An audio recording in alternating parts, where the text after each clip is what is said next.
What's up, y'all? Welcome back to the Foxbody Junkie YouTube channel. I'm Brandon, and today I'm going to give you an update on the 79 Mustang coupe. So I went ahead and did a lot of work off camera. Went ahead and got the battery relocation done, a lot of the hose routing, the ground straps, ground cables, a lot of just that extra 20% that takes the longest amount of time, really. It's that little detail work that just takes a lot of time, and it's not a lot of fun to film. So I'll go ahead, I'll turn the camera around and show you guys what I've accomplished, and let me know what you think. All right, lighting's a little dim here, but for the most part, the engine bay does look the same. I still need to go ahead and tighten down all of the radiator hoses. I got to put the lower one on. However, I did get the fuel lines done. It comes out over here by the K-member, runs down by the steering rack. That's a fuel filter there, and it goes into the pump. I will see if I can show you guys. That's a little bit better.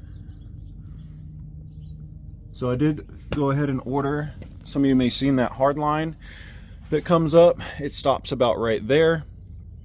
And then I run a rubber fuel hose.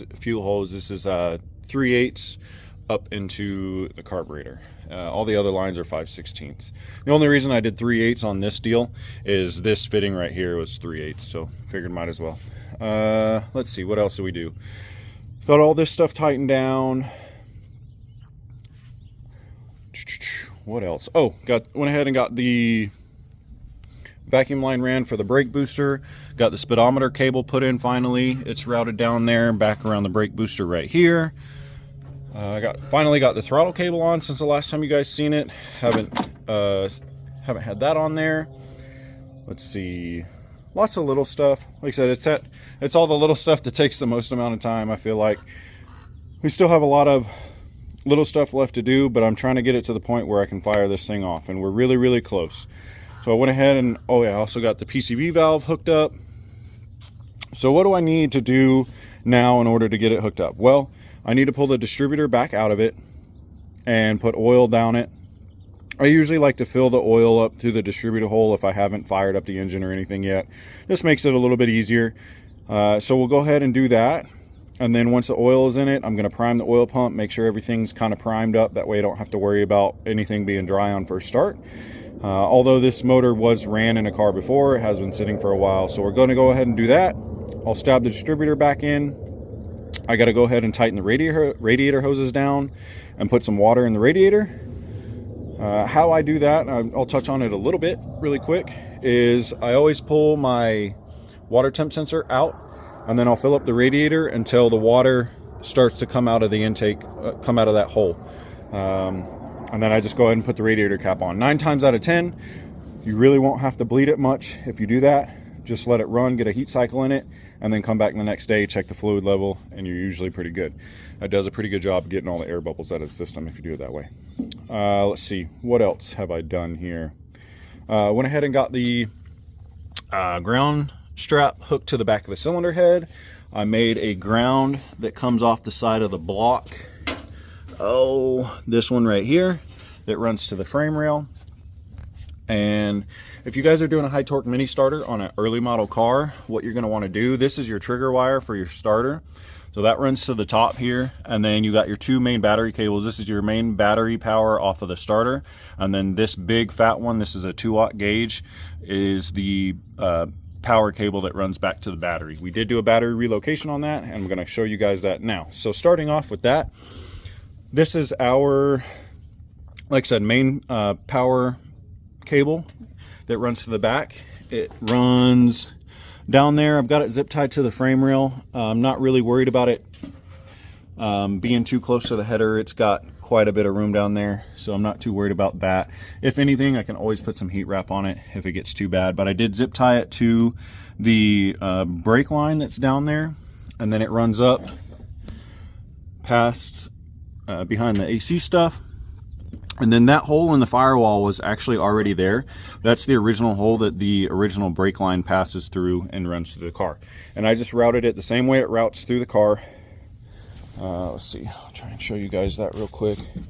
Don't mind the mess the interior is in.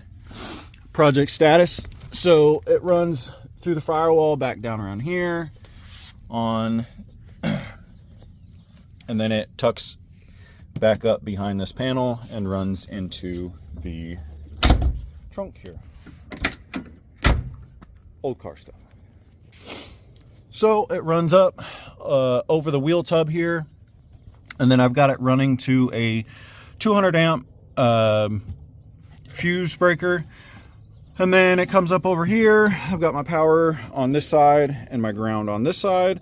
I like these cable terminal style ends because I can actually rotate them around wherever I need to, so it makes it a little bit easier when you're doing this kind of stuff. Let's see, this is, like I said, this is a 2-watt battery cable, battery / welding cable. It's very flexible and easy to work with. We've got the ground running down here, and then it pops out. Oh, maybe you guys can see it. I'll try to zoom in. So it runs through that hole there with a and then it tucks up under here, and I've got it grounded to that rear bolt on that holds the bumper. So this, the whole assembly attaches to the frame rail right here. So I figured that'd be a good grounding spot. And I did turn the key, and I got the 79 warning, you know, so should be all good on that. This isn't fully completed yet. I still need to run the vent tube for the battery, and then but how I kind of did this, I'll try to insert a picture on the screen now if I remember.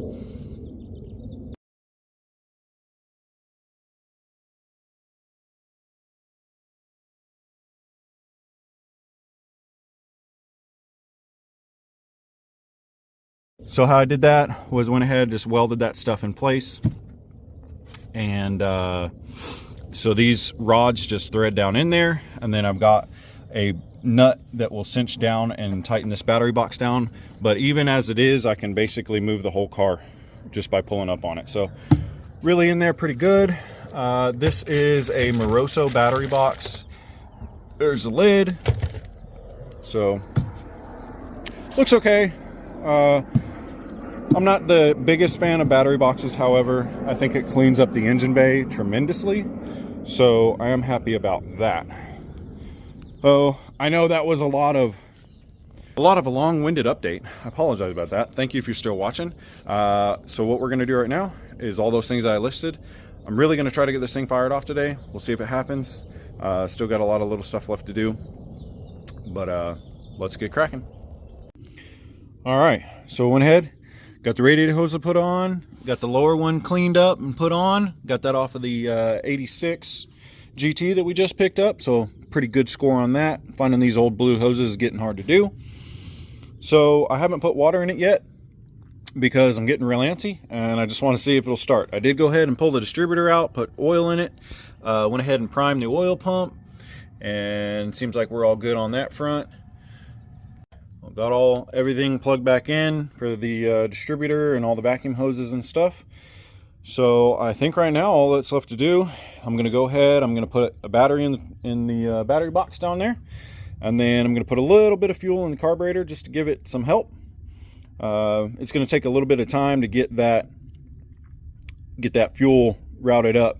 So actually what I might do, thinking about it now, I'll go ahead and unplug the coil, and we'll just crank it over and kind of let that do its thing. That'll give some time for the power steering pump fluid to kind of run throughout the hoses, and we'll fill that back up because I don't want to start that dry.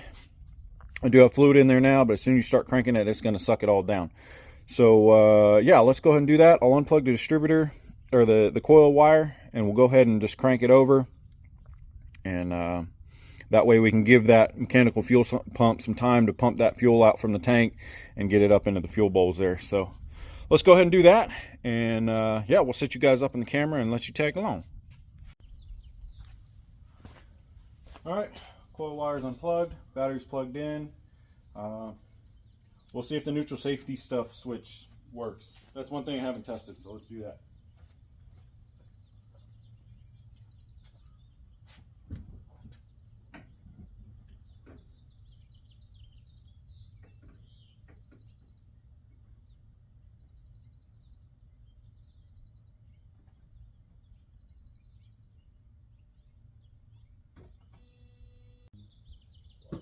Bypass on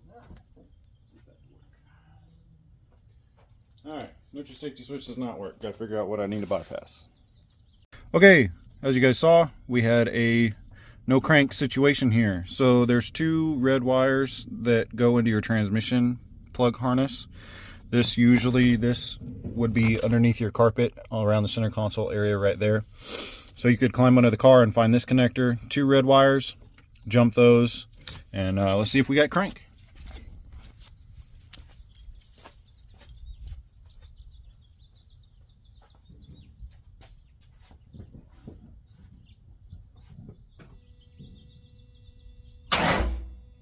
Aha! Great success!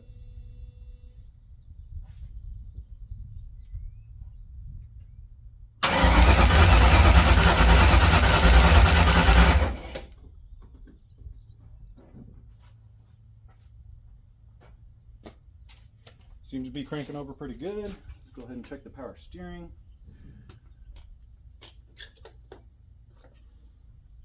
Oh yeah, bone dry already. I'll fill it up and touch back. Okay, so went ahead and got that cranked over. Should be enough power steering fluid in there that's not going to burn up the pump. I could hear the coil clacking away whenever I was cranking it, so that's good. We're going to go ahead and plug that back in. What I did do off camera is I went ahead and filled up the fuel bowl with some fuel. And yeah, we're just going to try to light this thing off. So let's see what happens.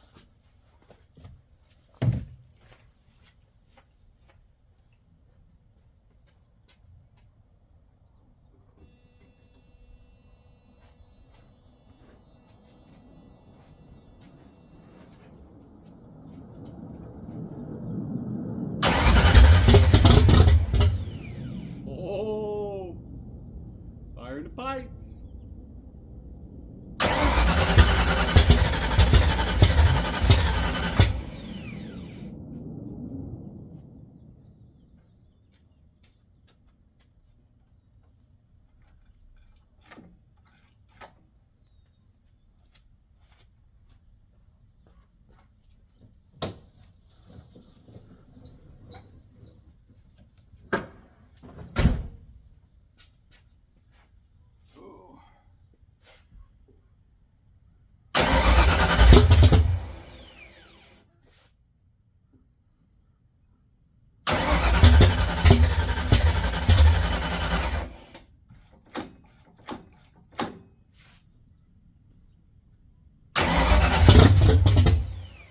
Oh, almost.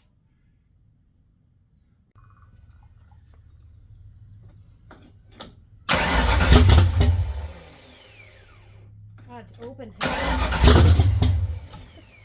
My ears.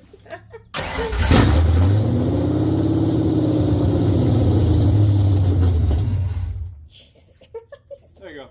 All right, folks, there you have it.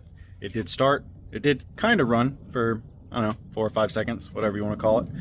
But we definitely have a fuel pump problem. I took the fuel line off of the feed for the carburetor and it was bone dry. So something's going on with that. All right, so some recent developments have been made. Went ahead and dropped the fuel tank. Figured I'd start there and see what's going on. Well, first off, I pulled the fuel filter off and just blew some compressed air through that line all the way back to the tank. I did unhook it from the tank. And then once I knew that that line was clear, I went ahead and pulled the sending unit out of the side of the tank, because on the 79 they're down low, so you can get to them without pulling anything off. Went ahead and pulled the sending unit out of the tank, and there was a bunch of tar buildup and everything in the pickup tube. I've actually got it here. So this is kind of the pickup tube on a 79. This will focus. There you go. There was a bunch of shit in that tube. It honestly looked a bit like tar maybe.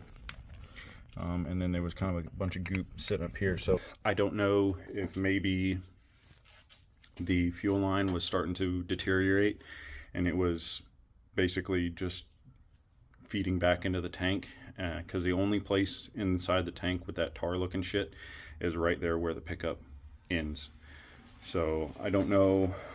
I'm gonna have to do some good cleaning on this pickup if I want to still use it. They do make new ones. 79 to 81 stuff is kind of on the expensive side, so we'll see what we do there. I'm definitely going to put a brand new tank in it though. I have decided that. But if we can get this sending unit to clean up, I know that it's a pickup and sending unit in one. I know that this fuel sending unit works, and as long as the pickup tube is clean, then we can use it. So after that, after I got the tank dropped down and figured all that stuff out, I went ahead and put a mock-up fuel tank, vice grip garage style 5-gallon fuel tank under there, and then ran a hose into the bucket and went ahead and fired it back up, and made sure that the fuel pump and everything was working. I took the fuel hose off of I'll just show you guys. Went ahead and took the fuel hose off of the line that goes in the carburetor and put it in a bucket, or not a bucket, put it in a bottle, and made sure to run the car long enough to where the fuel started flowing out of that line. Make sure the fuel pump was working. Did have a couple loose fittings down here that I had to tighten up a little bit. So once we got all that figured out, put the line back on it and turn the key. I'll show you guys what it does now. It is smoking a little bit because the headers are burning off all of their coating, but I got some work to do, so we'll see. Yes,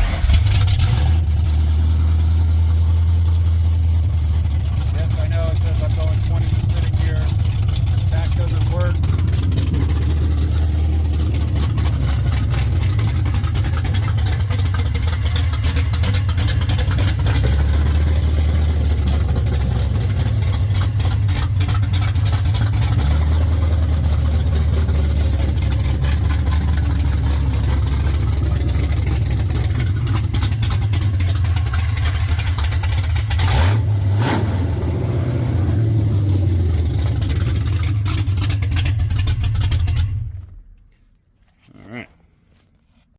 So there you have it. She runs without having to hold the throttle or anything like that. It's idling. It's going to sound pretty good with an exhaust on it, I think. Open headers is a bit obnoxious, but we got her started, got her running. So appreciate y'all tuning in today. I know it's probably been a long one and the video might be a little scattered. This is a couple days in the making at least. So I appreciate y'all for watching, and thank you to all the new subscribers that we had on the channel. That's meant a lot to me. We finally we broke 1,000 subs, so that's freaking awesome. So only up from here, hopefully. But appreciate y'all for watching. We got to get some work done on this 86 GT now. So tune in for the next one. We'll be working on that. Peace.